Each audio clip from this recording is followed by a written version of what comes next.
یہ جو فرضی صدوقی ہیں جو ان کے ساتھ آزمائش کر رہے ہیں، ان کے ساتھ بدتمیزیاں کر رہے ہیں، ان سے عجیب و غریب سوال کر رہے ہیں. اکثر ہم سے بھی لوگ آ کے سوال کرتے ہیں کہ تم سمجھتے کہ اپنے آپ کو، تم یہ ہے، تم وہ ہے، اس طرح کی باتیں. یہ نہ سمجھو کہ میں توریت یا نبیوں کی کتابوں کو منسوخ کرنے آیا. وہی الفاظ ہے جی، یہ میں نے پرسوں دیا تھا یہ حوالہ. جی، منسوخ کرنے نہیں بلکہ پورا کرنے آیا. پورا کرنے، اور آگے پورا کرنے آئے ہیں. آگے کیا آیت پڑھ دی؟ کیونکہ میں تم سے سچ سچ کہتا ہوں کہ جب تک آسمان اور زمین ٹل نہ جائے، ایک نقطہ یا ایک شوشہ توریت سے ہرگز نہ ٹلے گا جب تک سب کچھ پورا نہ ہو جائے. ہاں، وہ آج پورا ہو رہا ہے. آگے سنیے. بس جو کوئی ان چھوٹے سے چھوٹے حکموں میں سے کسی کو توڑے گا اور یہی آدمیوں کو سکھائے گا، وہ آسمان کی بادشاہی میں سب سے چھوٹا کہلائے گا، لیکن جو ان پر عمل کرے گا اور ان کی تعلیم دے گا، وہ آسمان کی بادشاہی میں بڑا کہلائے گا. جی ہاں، کیونکہ میں تم سے کہتا ہوں کہ اگر تمہاری راست بازی فقیہی اور فریسیوں کی راست بازی سے زیادہ نہ ہوگی تو تم آسمان کی بادشاہی میں ہرگز داخل نہ ہوگے. وہ اس لیے فرماتے ہیں کیونکہ یہ لوگ بالکل راست باز نہیں تھے. یہ لوگ راست بازی کی باتیں کرتے تھے، لیکن سب سے بدذات لوگ یہی تھے، ہے کہ نہیں؟ مسیح ان سے بے حد نفرت کرنے لگے تھے. ایک منٹ میں ذرا سا دیکھیے، خداوند کا کلام برحق ہے. جی، برحق کا مطلب کیا ہے؟ جی، سچا ہے، بے شک، زندہ ہے، اب تک موجود ہے. جی.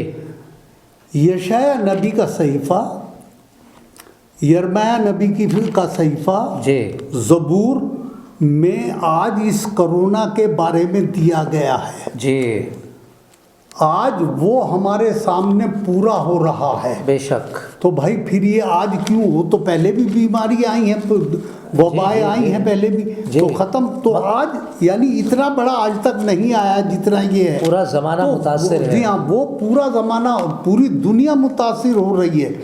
تو یہ ساری چیزیں آج اس ماحول میں پوری ہو رہی ہیں، تو کیسے منسوخ ہو گئیں؟ جی بالکل. یہ تو ایک لوگوں نے بنا لیا ہے، منسوخ ایک لفظ ان کو مل گیا ہے، وہ رٹ لیا اور ایک دوسرے کو رٹا دیا. جی ہاں، تو وہ ایک بہت غلط بات ہو رہی ہے یہ. ہم دیکھتے ہیں، اب دیکھتے ہیں آخری آیت جو مسیح نے فرمائی ہے، لوکا کی 24واں باب اور 44ویں آیت.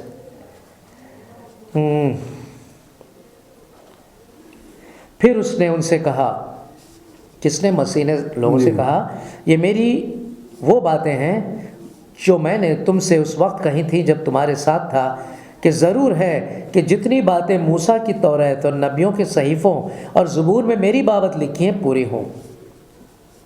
جی، پوری ہوں. اب کیا ہے، ایک چیز یہاں بتا دینا چاہتے ہیں. مسیح کا ایک لقب ہے. لقب کیا ہے؟ کلیمت اللہ. کلامت اللہ. کلامت اللہ، خدا کا کلام، کلمہ، خدا کا کلمہ جو مجسم ہوا. خدا کا کلمہ وہ کلمہ ہے جس سے خدا نے زمین اور آسمان کو بنایا. خدا کا کلمہ وہ کلمہ ہے جو خدا کے ساتھ تھا.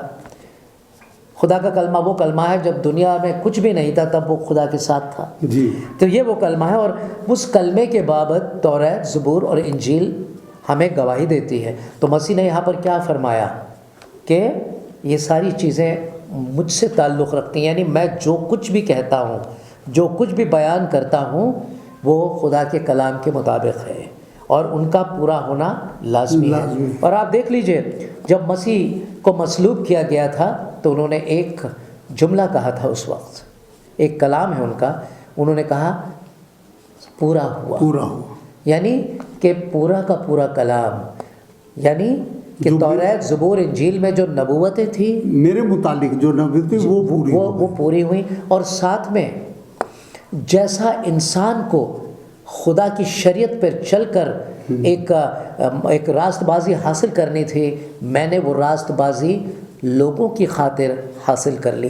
کیونکہ کوئی بھی ایسا شخص نہیں، نہ کوئی پیغمبر ہے، نہ کوئی نبی ہے، نہ کوئی اولیاء ہے، نہ کوئی فلانا ہے، نہ کوئی ڈھمکا ہے جو ان شریعت کو مکمل طور سے پورا کر سکتا ہے. اور مسیح نے اسے مکمل کیا، پورا کیا اور مصلوب ہوئے. تو عزیزو، یہ تھے ہمارے مطالعے کی کچھ خاص باتیں جو ہم آپ کے سامنے لے کر آئے تھے. تصدیق اس بات کی ہے ہمارے پاس اور آپ کے پاس بھی آج کہ قرآن مجید کتاب مقدس کی تصدیق کرتی ہے، کوئی چیز منسوخ نہیں ہوئی ہے، خدا کا کلام ہمیشہ ہمیشہ رہے گا، وہ اٹل ہے، زندہ ہے، وہ زندہ ہے۔ تو عزیزوں اب آپ سے اجازت چاہتے ہیں، پھر ملاقات ہوگی اگلے ایپیسوڈ میں، تب تک کے لیے ہمیں اجازت دے دیجیے، خدا حافظ۔ خدا حافظ۔